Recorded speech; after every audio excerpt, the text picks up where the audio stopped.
Hey, how you doing? Welcome to Painted Blue, my very first video blog ever. And yeah, it's about the Toronto Maple Leafs. That might be a key giveaway. But I want to start the show off by thanking you for tuning in. Hopefully give us a chance. Each week we will get better, and there's no game on tonight, so it's hard to set the pace. But I'm gonna rewind and think about last night's lackluster loss to the Arizona Coyotes. It's not the Leafs' best effort, but overall they've done great recently. They've been on a little bit of a tear. They won six straight. Unfortunately, snapped that streak to what is widely considered as the worst team in the National Hockey League. But like everyone says, if you don't start on time, that's a huge problem. And any NHL team can beat another team on any given night. If you underestimate your opponent, you're probably not going to be getting 2 points by the time that third period buzzer goes off. Toronto Maple Leafs overall, as you can tell, they're second in the Eastern Conference with 28 points. Pretty impressive, only behind Tampa Bay Lightning. However, you want to look at last year's lowly New Jersey Devils, this year's crazy, crazy improvement of the team. They sit only 1 point behind our beloved Leafs with 27 points. So it might be a bit of back and forth between second and third of the Eastern Conference this year for the Buds. As a Leafs fan, I'm fine with that. Like just get into the playoffs to begin with, and then go from there. No matter if you get in first place or you barely scrape in by the hair on your chin, doesn't matter. If you hit your stride at the right time and you have the right group of guys, anything can happen. I don't care what any hockey fan says.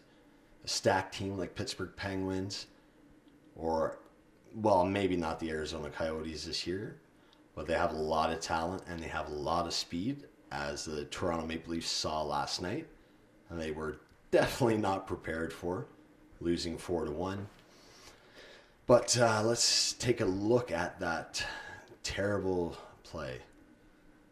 That's right, the goaltender interference, the lack of goaltender interference. You take a look at that as a fan. You know they made contact with the hockey stick, but very minimal contact. Yes, it did push the goalie in, but that's because you're kind of in the between a rock and a hard place to begin with. And Zach Hyman, if I remember correctly, he's a young man that was in front of the net, but he had some help getting pushed into that net. So I mean, that's a game right there that could have ended very differently. As a fan, I was through the roof with excitement, thinking finally they got it tied up, and it's going to work out for the best. And you go from, yeah, we tied the game, to, oh my God, I cannot believe they didn't count that goal. Very frustrating, I'm not going to lie. I may have tossed my cell phone across the room. I may have yelled a few obscenities, but regardless, it's a new day, new hope. We're still second. We are still second place atop the Eastern Conference, just behind the electric Tampa Bay Lightning. That's right. So I mean, all is not lost. It's just one game. You pick yourself up, you dust yourself off, you move on. You still have 28 points. Still a great start to the year. And if I'm correct, you're ahead of last year's pace, and everyone knows what happened last year. An unlikely playoff berth by the Toronto Maple Leafs, the young core of amazingly talented gentlemen to lead the way. Well, guess what? They're back this year with a few new faces as well, like the addition of defenseman Ron Hainsey has been great. He's been such a workhorse for the Toronto Maple Leafs. His speed isn't quite what it used to be, but I mean, he's still a very valuable part of the team. And I think he's going to be important come playoff time, big time. And no doubt, Frederik Andersen, that's where it all comes down to. It all comes down to how good is your goaltending. But And as we know, without good goaltending, you can't win championships. So that's first and foremost. But also, without good defense, you're not going to go very far in the hockey world today. You're not gonna go to the Stanley Cup Finals, and you're certainly not going to win the Stanley Cup Finals with bad defense. So that's a little alarming for Toronto Maple Leafs fans. Let's face it, we've been a bad defensive club for quite some time now. And the fans sit there waiting, thinking, "Oh man, like Morgan Rielly, Zaitsev, like oh finally we're getting that defense we need." Yes and no. We do have the prospects, we do have the pieces in place to have a solid defense in the near future. And they're working on it right now. You still see many holes within that defensive core of guys that we have, whether Morgan Rielly, Jake Gardiner, Nikita Zaitsev, Nikita Soshnikov, Ron Hainsey, all that. Like, I mean, there are a good group of guys there to lead the way. The problem is, can they come together in time this year for unexpected success? I mean, you look at Mike Babcock, and I hear it from other Leafs fans, like, oh, they're not even trying to fix these defensive problems. And every game they look the same. At the beginning of the year, the first quarter of the season, or the first 3/3 of that quarter, yeah, they didn't look great. Every game was the same garbage that we've seen for the past I don't know how many seasons.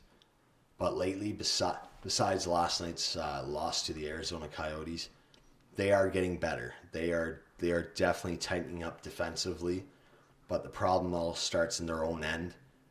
When you're not leading the charge to get that puck out as quickly as possible, you're not having clean, solid breakouts from your own end. That's when you're going to have problems. You're going to have scoring problems, so you're going to have some goal droughts, and you're definitely going to see the goals weigh you down in favor of the opposition.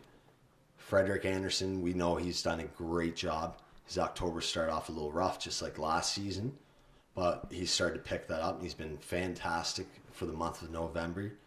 And the defense, like I said, they've started to settle down a bit, but I don't think their defense is quite out of the woods yet. We'll see. It's a long year. We're not even halfway through the season yet.